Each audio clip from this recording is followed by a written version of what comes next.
Magandang umaga, Pilipinas. Alamin natin ang magiging lagay at taya ng panahon ngayong araw ng Biyernes, 08 May 2026. Base nga sa ating satellite images, nalusaw na nga sa ganap na alas 8 kagabi ang low pressure area na binabantayan natin sa may Mindanao.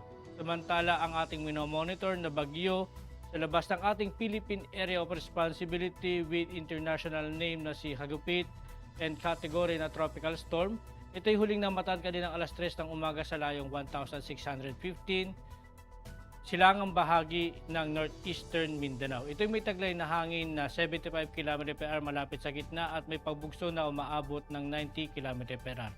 Ito'y kumikilos, kanluran, hilagang kanluran sa bilis na 20 km/h. Ang nasabing bagyo ay inaasahan natin na papasok ng Philippine Area of Responsibility sa darating na Sabado ng gabi o Linggo ng umaga. At asahan din natin na ito'y patuloy na kikilos west-northwestward sa mga susunod na araw at inaasahan natin na ito'y hihina naman sa darating na mga araw dahil sa unfavorable condition. Inaasahan din natin na walang epekto ang bagyo sa loob ng 2 hanggang 3 araw sa ating bansa. Samantala, easterly sumainit na hangin na nanggagaling sa dagat Pasipiko ang patuloy na nakakapekto sa ating bansa. Para sa ating general area forecast, asahan natin ang maulap na kalangitan na may kalat-kalat na pag-ulan, pagkulog at pagkidlat sa Palawan. Samantala, sa buong Luzon, partikular na ang Metro Manila at natitirang bahagi ng Visayas ay makakaranas naman ng bahagyang maulap hanggang sa maulap na kalangitan na may pulupulong pag-ulan, pagkulog o pagkidlat. Sa malaking bahagi ng Mindanao, dulot nga ng easterlies, asahan natin ang maulap na kalangitan na may kalat-kalat na pag-ulan, pagkulog at pagkidlat.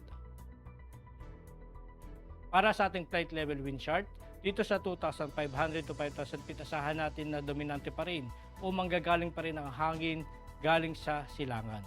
Samantala, asahan din natin ang lakas ng hangin na maaaring umabot ng hanggang 30 knots, lalo na sa mga baybaying dagat.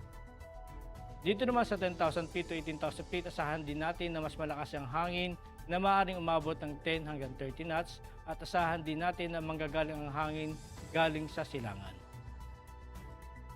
Para naman sa impact ng flight operation dito sa Metro Manila at natitirang bahagi ng ating bansa, dulot nga ng easterlies, ang wind hazard nito ay warm and humid air from the Pacific enhancing convective activity at ang impact naman nito, asahan natin ang sa rotary ay localized thunderstorm and light turbulence may briefly affect operations especially inland in the afternoon.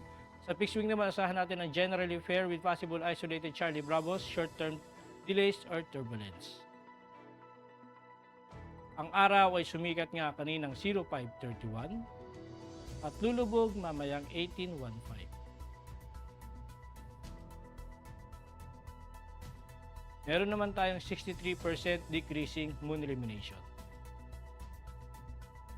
At para maging updated sa lagay at taya ng panahon, i-follow lang ang aming social media accounts ng Air Force Weather Center. At yan lang po lagay ng ating panahon ngayong umaga at sa ngalan nga po ng aming commanding officer na si Colonel Alvin J. Cugador Pop Jesse, ako si Staff Sergeant Edmar B. Segadraca Jr., Philippine Air Force, Weather Broadcaster ng Air Force Weather Center. Muli magandang umaga at maraming salamat.